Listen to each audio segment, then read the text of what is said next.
Hello everyone, this is Just a Dad. Today I'm going to show you how to change the battery on this EUFY L50 robot vacuum cleaner. First thing you're going to do is undock it, hold the power button down until it turns off.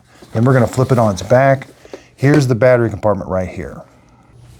So these are number 2 Phillips head screws. So you're just going to undo the screws. Little battery compartment here. The screws do not stay with the lid, so be careful. And again, this is for the L50 SES series. All right, looks like we're gonna have to get that battery out. Wish they would have put like a little pull tabs, but normally you gotta kind of get the battery out. Yeah, it's got a pretty big connection down there. Now there's a locking tab that we wanna make sure and get out down here. You're gonna have to push that locking tab and then kind of pull at the same time. Pull, yeah. So here's that locking tab. You're going to push it like that and then pull up.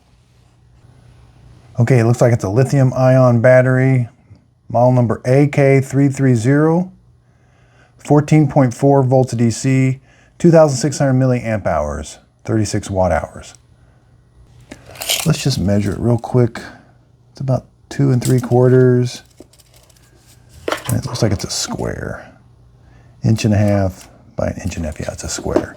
With the wires coming out about 2.5 inches. Okay, when you're ready to put it back on, again, this little tab is going to go towards you or towards the center here. And it can be a little tricky.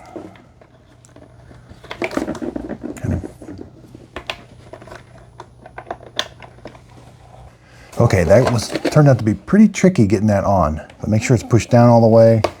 And then when I took this out, the label was up. And you're simply going to push it down until it's nice and flush. Get your cover. Rotate it back on and put the screws back on. Now flip it over. I can turn it on by holding this power button for about 3 seconds, or when I dock it, it's going to turn it on also. So I'll try, underneath the video, I'll try to put a link to that battery where you can buy it off of Amazon. I hope this video helps. Thanks everybody for watching.